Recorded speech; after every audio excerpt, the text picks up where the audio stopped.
Nah, pemirsa, ketika kita bicara soal TV digital yang akan mulai berlaku 30 April 2022 sesuai dengan Undang-Undang Cipta Kerja nomor 11 tahun 2020 di Bali khususnya, itu tahap pertama menjadi program ASO, Analog Switch Off, artinya perubahan atau peralihan dari TV analog ke TV digital.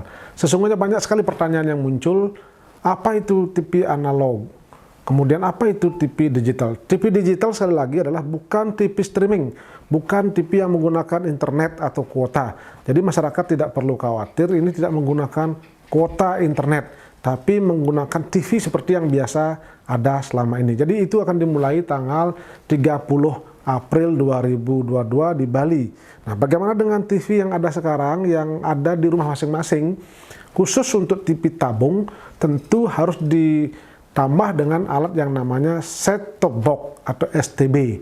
Jadi itu sebagai penangkap sinyal atau pengubah sinyal dari analog menjadi ke digital. Apakah perlu antena? Pasti masih perlu. Jadi ada antena luar atau antena dalam, tergantung dari lokasi pemancar dan dekat dengan rumah kita. Kalau misalnya dekat dengan rumah kita tentu tidak perlu dengan pemancar yang di luar rumah. Tapi kalau di agak jauh tentu perlu. Jadi itu ada alat yang disebut dengan set-top box. Set-top box ini bisa didapatkan di marketplace atau online, ya, pembelian online, dan dapat juga kita beli di toko-toko yang ada. Sekarang sudah cukup banyak. Dan kita tentu berharap tidak akan mendapatkan set-top box begitu sulit, karena memang sebelum tanggal 30 April itu tentu mungkin harga set-top box bisa antara 200 sampai 500 tergantung dari fitur-fitur yang ada. Dan sampai saat ini ada beberapa set-top box yang sudah tersertifikasi oleh Kominfo RI. Jadi kalau set-top box-nya itu sudah tersertifikasi oleh Kominfo, berarti itu akan bisa menangkap sinyal dari TV digital. Nah, kalau yang memiliki kemampuan secara ekonomi tentu bisa membeli secara mandiri. Nah, bagaimana dengan masyarakat yang tidak memiliki kemampuan untuk membeli set-top box? Itu ada yang disebut dengan pembagian set-top box gratis oleh Kementerian Kominfo RI.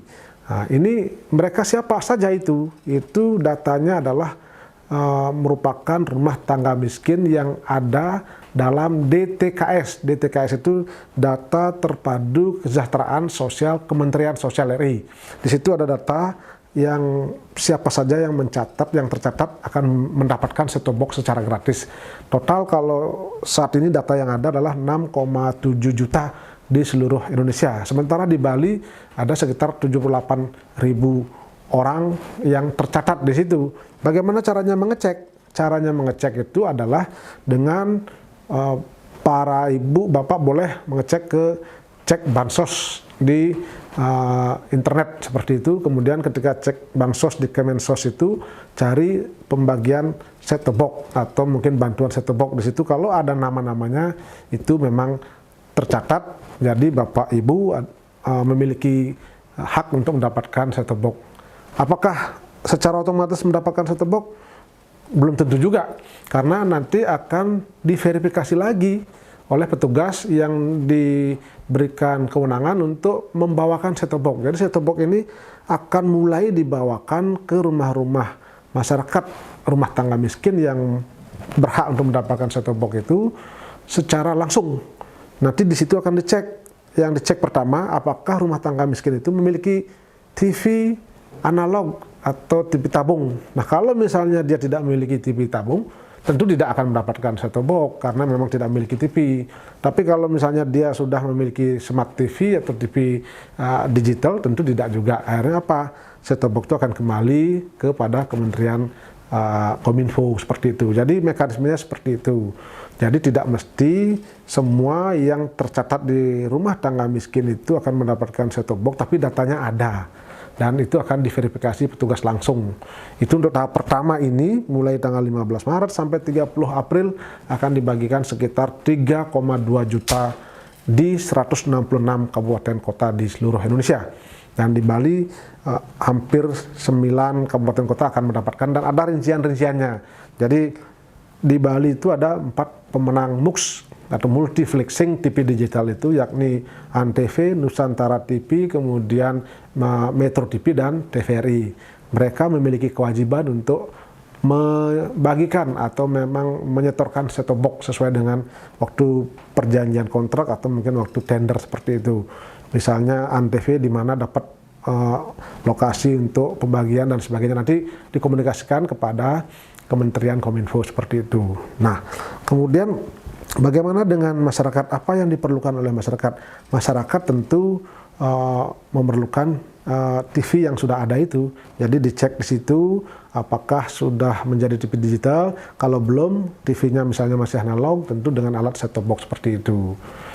Lalu apakah TV-TV lokal yang ada di Bali ini akan juga akan juga migrasi ke TV digital?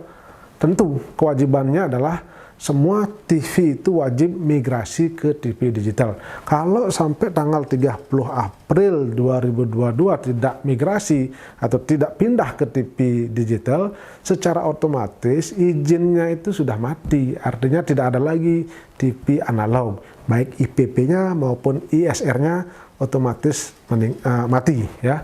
Makanya untuk itu TV-TV lokal yang ada di Bali wajib segera meregistrasi atau pindah atau migrasi. Itu ada ketentuannya. Pertama, mengajukan permohonan kepada Kominfo, kemudian mengisi formulir, kemudian siap untuk migrasi, dan juga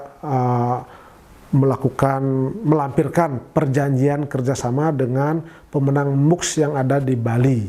Misalnya TV A adalah TV lokal, dia harus memiliki perjanjian kerjasama di mana dia akan menyewa MUX atau multiplexing dari 4 pemenang MUX yang ada di Bali ini, Metro TV, Antv, kemudian TVRI, dan juga Nusantara TV. Misalnya kalau dia menyewa MUX di Nusantara TV, dari ada perjanjian kerjasama. Perjanjian kerjasama inilah wajib dilampirkan untuk sebagai bahan pengajuan bahwa TV lokal itu sudah migrasi. Lalu kalau TV lokal ini migrasi, kira-kira banyak nggak akan ada TV di Bali? Oh, banyak sekali. Jadi banyak sekali konten-konten yang akan ada di TV tersebut. Jadi TV-TV yang bukan pemenang MUX ini disebut dengan layanan penyedia konten. Sementara yang satu lagi adalah layanan penyedia multiplexing. Nah, kemudian kalau TV-TV ini nanti berpindah ke konten yang TV digital, tentu banyak. Contoh TVRI sekarang. TVRI di channel digitalnya sudah ada 4 channel, ada TVRI Nasional, ada TVRI Bali, ada TVRI Budaya, ada TVRI Sport. Kemudian misalnya kalau Metro TV, ada Metro TV, ada Magma Channel, dan lain sebagainya. Kemudian misalnya kalau Antv juga ada Sport One, ada Antv, ada TV One, dan lain sebagainya. Jadi satu MUX itu bisa untuk 8-10 channel. Jadi lebih irit dari frekuensi. Karena di sini ada 4 pemenang MUX. Apabila ada 8 channel, berarti kan 4 kali 8, 32 channel minimal itu. Nah, sementara yang kita ada sekarang, yang kita pantau di KPID, ada 22 channel. Jadi bertambah channelnya kalau kemudian mereka semua migrasi. Apakah kemungkinan ada TV baru? Kalau penjelasan dari pihak Kominfo di pusat, sementara sampai tanggal 2 November 2022 ini adalah khusus untuk TV-TV yang sudah exciting, TV-TV yang sudah mengudara selama ini.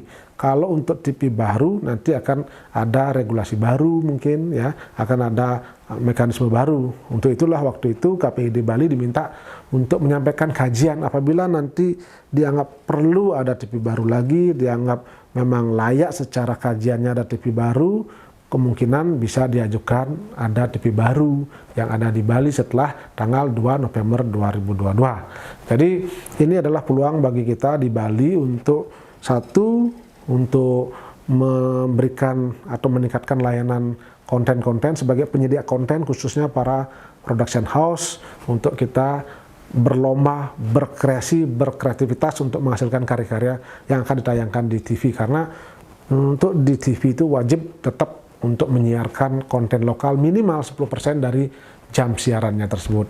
Yang kedua, dengan adanya TV digital ini akan memperkaya kepemilikan dari orang-orang untuk terhadap TV. Artinya pemilik TV-nya akan beragam, yang disebut dengan diversity of ownership Jadi akan ada banyak yang memiliki TV setelah memang perizinan akan dibuka setelah tanggal 2 November dan lain sebagainya seperti itu. Jadi kita luar biasa dengan TV digital ini, teknologi kita akan jauh lebih maju, suara akan lebih jernih, gambar akan lebih bersih. Jadi demikian yang bisa saya sampaikan berkaitan dengan TV digital yang ada di Bali. Mudah-mudahan ada manfaatnya.